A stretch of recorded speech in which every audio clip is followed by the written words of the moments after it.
Bismillahirrahmanirrahim. Assalamualaikum warahmatullahi wabarakatuh. Perkenalkan, nama saya DRA Solikah dari SMP Negeri 3 Seberida, guru mapel matematika.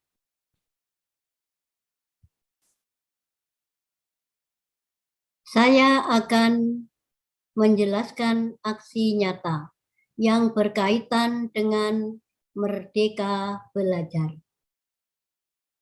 Di dalam Merdeka Belajar ada 5 topik.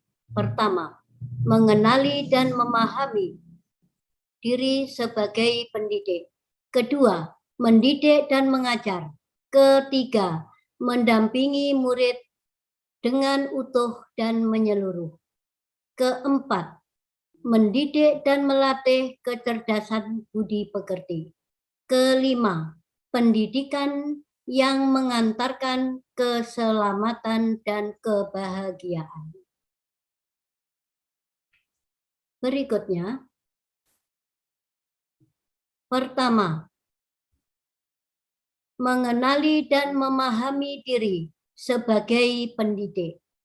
Maksudnya, pendidik menurut Ki Hajar Dewantara berperan untuk menuntun tumbuh atau hidupnya kekuatan kodrat yang ada pada anak-anak agar dapat memperbaiki lakunya hidup dan tumbuhnya kekuatan kodrat anak. Oleh karenanya, peran guru sangat penting bagi perkembangan murid tersebut. Kita harus melihat dan mengenali diri kita agar kita mampu memperbaiki dan merubah diri sesuai dengan perkembangan zaman dan sesuai dengan kebutuhan murid.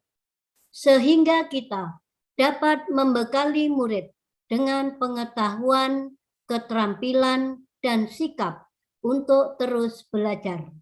Sebab itu, penting untuk kita menentukan ingin menjadi guru seperti apakah kita.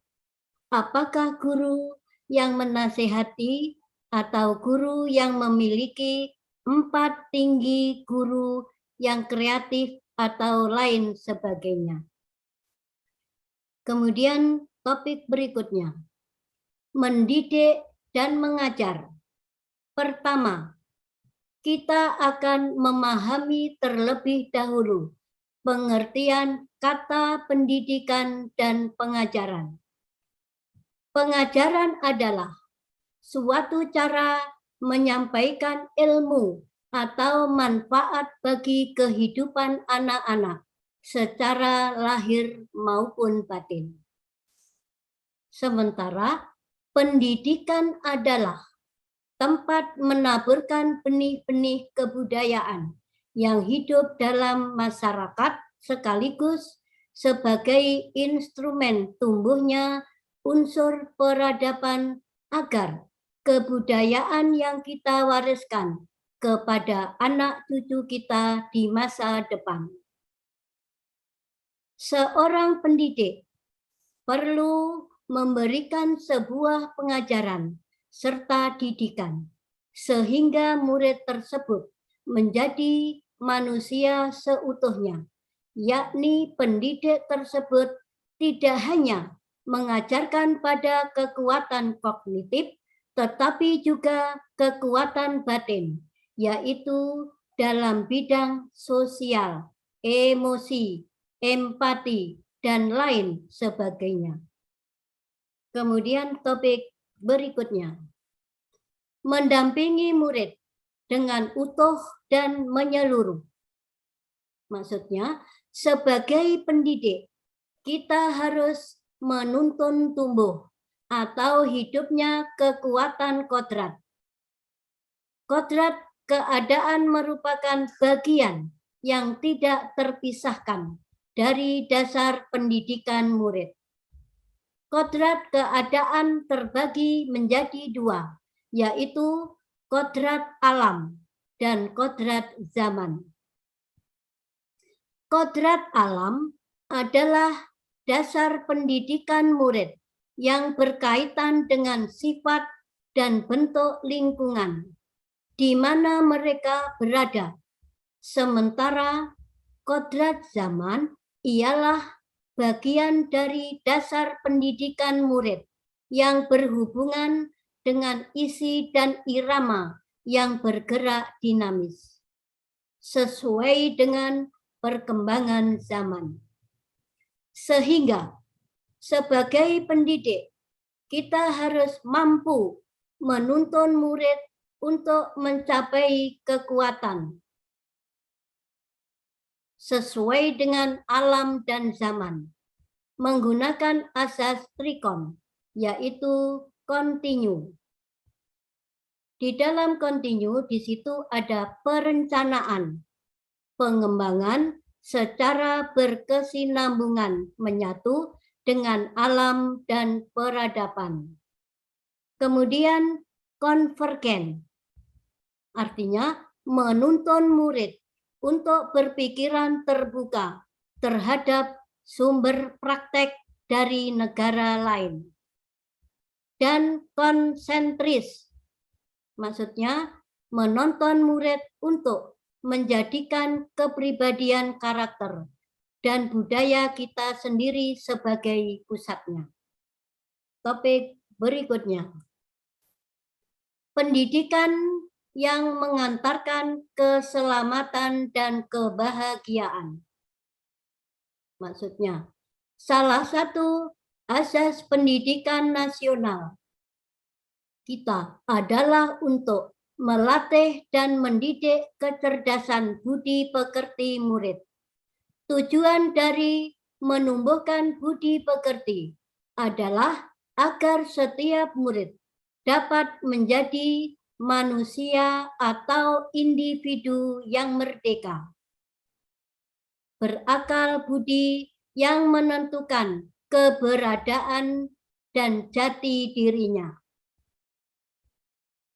Dalam menumbuhkan budi pekerti siswa, Ki Hajar Dewantara menggunakan teori konvergensi, yakni yang menjelaskan bahwa budi pekerti terbagi menjadi dua, yaitu bagian biologis dan bagian intelektible. Sifat negatif dan sifat positif lahir dari setiap manusia secara biologis, namun bagian intelijen dapat meminimkan sifat negatif melalui penyerapan pengetahuan. Inilah yang menjadi peran guru agar mampu memusnahkan atau melenyapkan sifat-sifat negatif melalui pemberian pengetahuan budi pekerti. Berikutnya, mendidik dan melatih kecerdasan budi pekerti.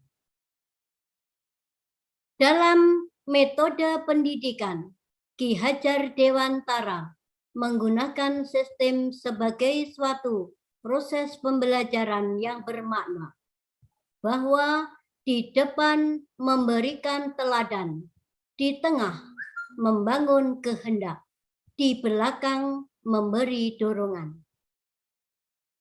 Yang bermakna bahwa setiap guru hendaknya dalam proses pembelajaran di depan dapat memberikan teladan, membangun kehendak, serta memberikan dorongan yang sesuai dengan perkembangan zaman. Namun, perlu diperhatikan bahwa dalam membangun serta membimbing murid, guru hanya berperan sebagai fasilitator pembelajaran murid. Juga butuh peran keluarga sekolah serta masyarakat dalam membangun pemahamannya pemahamannya dengan maksimal.